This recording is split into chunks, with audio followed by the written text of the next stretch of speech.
उन लड़कों को गाड़ी से बांध बांध कर घसीटा जाएगा और उन पर रेप चार्जेस लगाए जाएंगे तो ये सताए हुए लोग गंजी उठाएंगे सर। कश्मीरी पंडितों ने तो कभी कोई बंदूक नहीं उठाई। क्यों?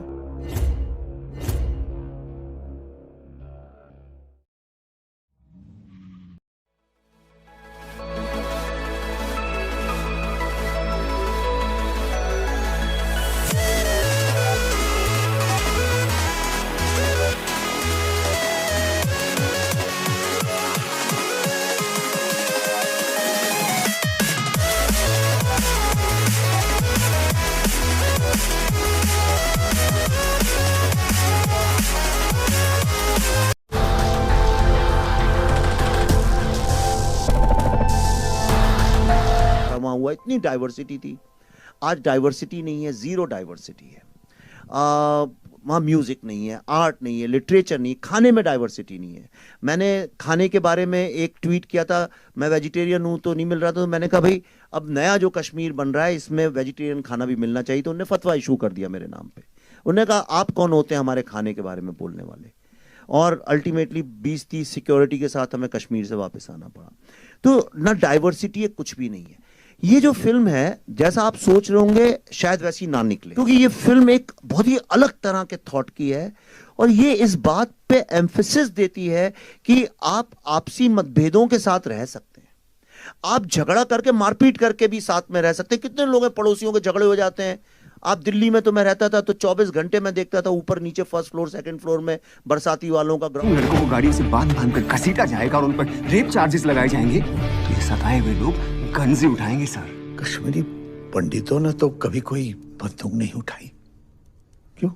Budget film the Kashmiri files भी इंडियन बॉक्स ऑफिस पर आज ग्राउंड फ्लोर से झगड़ा होता, फिर 2-4 घंटे के बाद फिर हो जाते थे, फिर साथ में लोहड़ी का त्योहार और कोई साथ में मनाते थे। वो सब क्योंकि फिर साथ में जैसे गाना गाने लगे, अंताक्षरी हुई, एक फिर से दोस्त हो गए। आपकी शादी हुई, मैं चला गया, फिर दोस्त हो गए। लेकिन जब ऐसा कुछ भी नहीं है, सिर्फ एक खालीपन विरावान सा है। और हम लोग भी जो जाते हैं, हम जाते हैं डल लेक पे सेल्फी खींचते हैं, गुलमर्ग में वापस चले आते हैं, हमें कुछ पता चलता नहीं है। यानी डाइवर्सिटी एक बहुत ही देखिए डेंजरस सिचुएशन ये है कि मैं आपको एक छोटा सा किस्सा बताता हूं, उससे आपको सब समझ में आ जाएगा। मैं किसी भी रिलीजन के अगेंस्ट नहीं हूं, क्योंकि मैं खुद ही किसी रिलीजन पे ज्यादा नहीं मानता। मैं गर्व से एक हिंदू कल्चर, हिंदू फिलॉसफी, क्योंकि बचपन से मैंने देखा है, सीखा है और वो मुझे जीने का एक सहारा देती है। लेकिन आप क्या प्रैक्टिस करते हैं, क्या नहीं करते हैं, मैं उसकी उतना आदर करता हूं, मुझे उससे कोई आपत्ति नहीं है। और मैं जानता हूं कि मुझसे अलग लोग इस दुनिया में रहते हैं। यही तो सारे विश्व के इंसानों का नेचर है। सब जानते हैं कि अलग विचार के, अलग फेथ के लोग हैं। हम एक शूटिंग कर रहे थे तो पल्लवी एक शिकारा में बैठी हुई थी और छोटी 1-2 बच्चियों को हमने बुलाया था, 8-9 साल, 7-8-9 साल की, जो ज्यादा जानती नहीं है, बहुत ही इनोसेंट बच्चियां। वो पल्लवी के दोनों तरफ बैठी थी। तो हम कैमरा जब शिफ्ट कर रहे थे, उदय जी हमारे डीओपी सर हैं यहाँ पे, और तो एक बच्ची, शायद 1 बजा होगा, दोपहर का नमाज का टाइम था। पल्लवी से उसने बोला आप नमाज पढ़ने नहीं जाएंगी? तो पल्लवी ने बोला नहीं, मैं तो नहीं जाऊंगी। तो कह रही क्यों नहीं जाएंगी आप नमाज पढ़ने? पल्लवी ने कहा इसलिए क्योंकि मैं मुसलमान नहीं हूँ। तो कहने लगी अरे ऐसा कैसे हो सकता है, आप कहीं नहीं जाती नमाज पढ़ने? पल्लवी ने कहा नहीं देखो ऐसा है, मैं हिंदू हूं इसलिए मैं नमाज नहीं पढ़ती हूँ। कहने लगी तो क्या हुआ, नमाज तो हर कोई पढ़ता है। एक 8-9 साल की बच्ची, 10 साल की बच्ची, दुनिया में कोई भी बच्चा हो इस बात को जानता है कि अलग अलग फेथ के लोग होते हैं। पर कश्मीर में 1990 के बाद जो पैदा हुए हैं लोग, उनको कुछ आइडिया ही नहीं है इस बात का कि दुनिया में डाइवर्सिटी नाम की चीज है। इसका भारत और कश्मीर और पाकिस्तान से कुछ लेना देना ही नहीं है। आप एक पूरी की पूरी जनरेशन जो है वो इतनी इग्नोरेंस के साथ बड़ी हो रही है। मेरा जो ड्राइवर था टैक्सी का, वो लाल रंग के जूते पहनता था। तो मैंने उससे एक दिन शूटिंग के दौरान यही पूछा, वो बड़े अजीब से लंबे लंबे रेड बूट्स थे, तो मुझे थोड़ा अजीब भी लगते थे, चमकते हुए लाल। तो मैंने उससे ऐसे ही चिढ़ाते हुए बोला क्यों भाई बड़े अच्छे जूते पहन रखे हैं, कहाँ थाईलैंड से लाए हो, फॉरेन से लाए हो? कहता हाँ। तो मैं सोचा शायद थाईलैंड का नाम लेगा, 20-25 हजार रुपए के टिकट में कोई भी चला जाता है आजकल थाईलैंड वगैरह। तो मैंने बोला थाईलैंड से? वो बोला नहीं दिल्ली से। इंडिया भी नहीं बोला उसने, दिल्ली से।